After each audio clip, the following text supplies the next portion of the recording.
Salut la machine, j'espère que tu es au top. Dans cette vidéo, on va parler d'énergie, encore une fois, mais pour la dernière fois au collège, donc de conservation de l'énergie en troisième.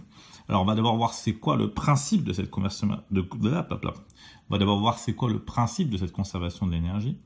Puis on parlera de perte d'énergie, parce que on parle de perte, mais on dit qu'il y a conservation, donc on va essayer de voir c'est quoi le problème. Enfin, on parlera d'une perte, l'effet Joule, et on finira par un bilan. C'est parti.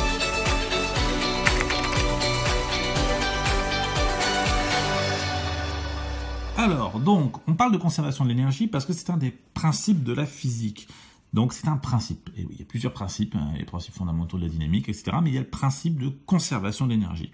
L'énergie ne disparaît pas. Elle est conservée. Ça, c'est très important. Et si elle ne disparaît pas et que on la voit plus sous sa forme de base, c'est que soit elle est convertie, soit elle est transférée. Ou elle peut être même les deux à la fois. Hein. On peut convertir et transférer en même temps. Si elle est convertie, ça veut dire qu'on a fait appel à un convertisseur. Donc là, on change de forme. Tandis que si elle est transférée, elle change de forme, important. Tandis que si elle est transférée, ici, c'est qu'on a changé de... Alors, on va pas parler de réceptacle, hein, en physique, on parle de système. Donc, typiquement, l'énergie transférée, hein, je tape dans un ballon, l'énergie cinétique de mon pied est transférée au ballon. Voilà, qui se met en mouvement. Et puis, qu'est-ce qu'on a d'autre je tape sur... Je tape sur un tambour, l'énergie cinétique de mes mains est transférée au tambour, qui lui va la convertir en énergie sonore. Voilà, un autre type d'énergie. L'énergie, donc, du coup, je le dis, je le répète, c'est important à savoir, l'énergie se conserve. Elle ne peut pas disparaître.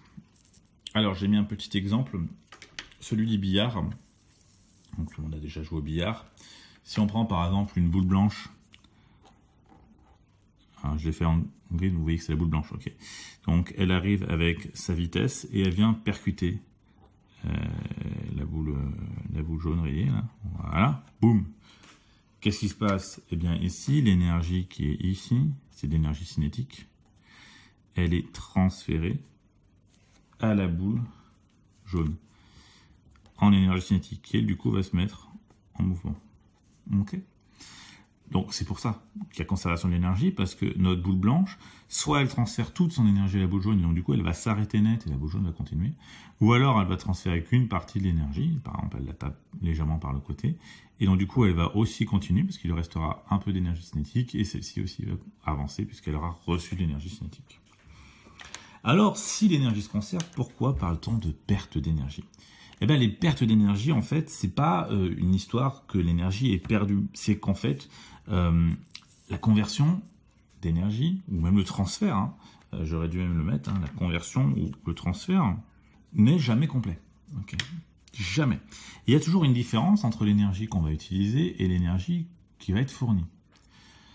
Quand je parlais de mes boules qui se tapent au billard, eh bien, mon énergie utilisée, donc, c'est celle qu'on a...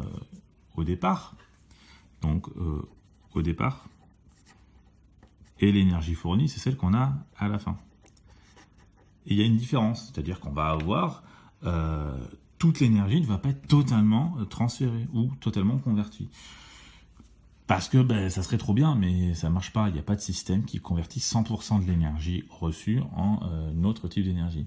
Quand par exemple vous faites fonctionner un moteur, et bien ce moteur-là va recevoir l'énergie. Donc si c'est un moteur à combustion, hein, comme à explosion, comme dans les voitures, cette énergie-là, donc, il va la transformer en énergie cinétique pour faire bouger les roues. Mais le moteur s'échauffe aussi, donc il y a aussi l'énergie thermique qui est perdue. Et bien cette différence-là, c'est ce qu'on appelle une perte. Une perte parce qu'on ne l'utilise pas. Voilà.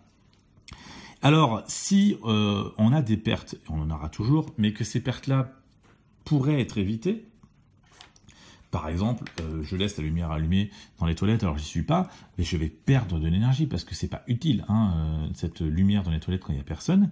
Eh bien là, c'est ce qu'on appelle du gaspillage, parce que c'est une perte qui pourrait être évitée. Hein, on n'a pas besoin de laisser la lumière allumée.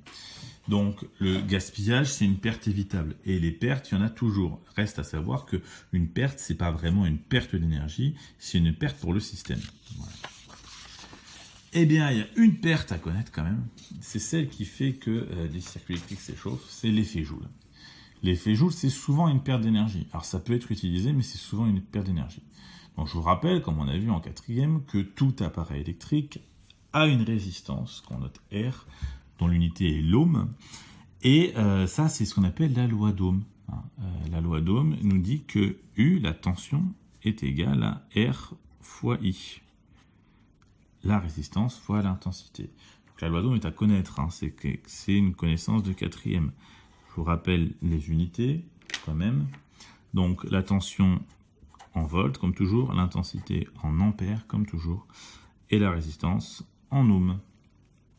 Alors, un appareil électrique qui fonctionne va convertir une partie de l'énergie électrique en énergie thermique. Et oui. Un moteur électrique qui tourne, son énergie électrique ne va pas être totalement transformée en énergie cinétique, donc énergie de mouvement.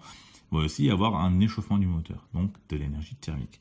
Cet effet Joule-là, eh bien, il faut le connaître.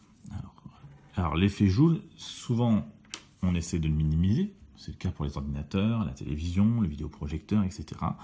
Donc on va installer tout un tas de systèmes pour pouvoir refroidir l'appareil, parce que si un ordinateur s'échauffe, eh bien, malheureusement, les composants électroniques qui sont à l'intérieur risquent d'être endommagés. Mais on peut aussi s'en servir. Voilà. C'est plus rare, mais c'est assez fréquent en fait. Donc on s'en sert par exemple pour un radiateur électrique, des plaques de cuisson, mais on peut aussi s'en servir pour d'autres choses.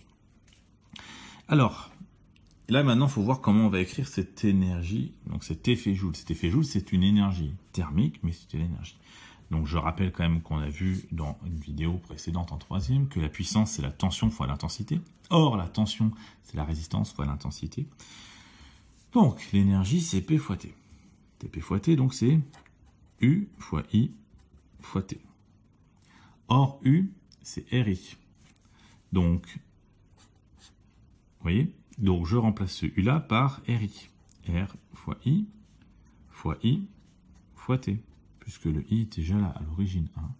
Donc, je vous mets un petit code couleur pour retrouver. Mais ce RI là, il vient de là. OK. Et donc, du coup, et ce U fois I, hop là, que j'ai là, il vient de là. Donc, on a R fois I fois T, qu'on peut aussi écrire R fois I au carré fois T. Ça, c'est l'effet Joule. De la même manière que l'énergie, la puissance fois le temps est égale à U fois I fois T à la fin, comme je vous ai dit dans une vidéo précédente, cette relation n'est pas à connaître, elle est à savoir retrouver. Donc, les étapes ne sont pas très compliquées, puisque les deux relations qui sont là, vous devez les connaître, elles, par contre. Voilà. Donc, on les combine, plus la troisième, quand même, qu'on a utilisée, que j'avais oublié de mettre, mais c'est E est égal à P fois T. Voilà, ça c'est en troisième. Donc E est égal à P fois T, P est égal à U fois I, U est égal à RI, et à la fin on a E est égal à RI carré T. Ça c'est l'effet Joule. On finit par un bilan d'énergie, donc l'énergie ne se perd pas, hein, elle est conservée. Et donc du coup on va pouvoir symboliser la conservation de l'énergie par un bilan sous forme de diagramme. Donc j'ai fait un petit exemple, celui du moteur électrique. Donc le moteur électrique, on va faire un avant-après, hein, tout simplement. Donc avant que ça arrive au moteur, on a 100% de l'énergie. Je vais la faire en jaune. Ouais, en jaune, ça fait penser à l'électricité. Donc 100% de l'énergie, hop, c'est de l'énergie électrique. Donc ça c'est avant. On va faire en vert, voilà. Et après passage dans le moteur, alors on n'a plus d'énergie électrique, hein, logiquement, mais on va avoir une énergie cinétique, hein, puisque le moteur va tourner, c'est à ça que ça sert. Hein, donc mon énergie cinétique, alors souvent on tourne aux alentours des 70%, hein, à peu près. Donc ça, c'est l'énergie cinétique. Et on a aussi eh bien, de l'énergie thermique perdue par effet Joule. Thermique, c'est donc l'effet Joule. Mais on remarque bien que sur mon diagramme, eh bien, si on regarde la hauteur des barres, on voit bien que l'énergie est conservée, puisqu'en fait, ma barre orange d'énergie électrique correspond bien à la somme de mes deux barres bleues pour la cinétique et la rouge pour la thermique. Donc voilà, c'est fini pour l'énergie en troisième. Et eh bien, j'espère que vous avez bien aimé, parce que l'énergie, c'est important. Et vous